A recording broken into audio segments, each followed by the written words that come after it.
It is Friday night and my work week is done. I open my laptop, jump on Facebook, and post a status on my wall for my 259 friends to see. What is everyone doing tonight? Within 90 seconds, 6 of my real-life friends respond, telling me what their plans are for the evening. 2 of them are going to a movie that I want to see. 1 of them is bringing a friend along that I have never met. I close my laptop, get ready, and go to meet them. Prior to the technology explosion that we have faced, I was socially isolated for many years. I only had my husband and 1 close friend to confide in, my core social network. As technology increased and internet social networking has dominated our lives, such as Facebook, MySpace, and Twitter, I found that I am not as isolated anymore because with just a few short keystrokes, I can set up a social event, as in my example. My core social network has expanded to 6 people that I interact with on a daily basis. Face-to-face, phone calls, texting, emailing, Facebooking, and even Twittering included. I am here to talk with you today about how technology has reduced social isolation. I will discuss a 2004 report done at Duke University linking social isolation and technology. A 2008 report done by Pew Internet that refutes the 2004 Duke report that this rapidly changing technology is just giving us a different way to socialize.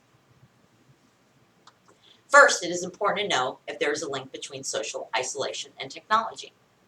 According to the 2004 study, it said that an American's core social network dropped from 3 people to 2 people from 1985 to 2004 because of this rise in technology. Think about how many people you interact with on a daily basis and how close you are to those people. Are they your confidants? Would you tell them anything? Are there only 2? And how do you interact with them? Emails, texting, Facebooking, face-to-face, or phone calls? The 2004 study showed that the number of people saying that they have no one to discuss important matters with nearly tripled from a similar study done in 1985. Next, let's discuss how the link between social isolation and technology is really not that significant. Pew's 2008 study sort of debunked the 2004 report done by Duke University. In the 2004 study, they found a decrease in social connectedness in the last 20 years. However, not just internet use was the basis of that finding. It also included longer work hours and even just sitting in traffic. According to Robert Putnam, author of the book Bowling Alone, for every 10 minutes added to time spent in traffic, there is a 10% decrease in social ties.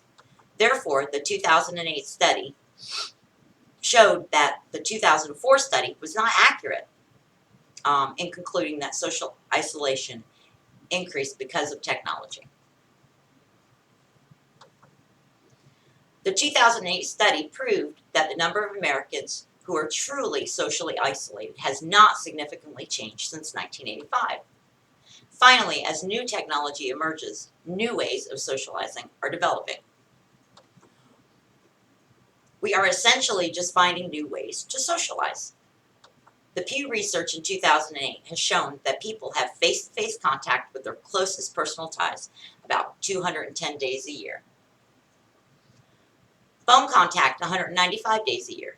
Text messaging contact 125 days a year. Email contact 72 days a year. IMing 55 days a year. And contact via social networks about 39 days a year. The 2008 report showed that mobile phone users and those who go online and use instant messaging have larger core social networks, more than just 4 or 5 people. And Pew's research has found that most internet activities are associated with a higher level of local activities, like in my example. At the Association for Psychological Sciences website, Stefana Broadbent challenged some views about social isolation at the hands of the internet. In her lecture, she points out that the average person does indeed have 4 to 5 close ties, and that technology has helped people to be closer to their core networks.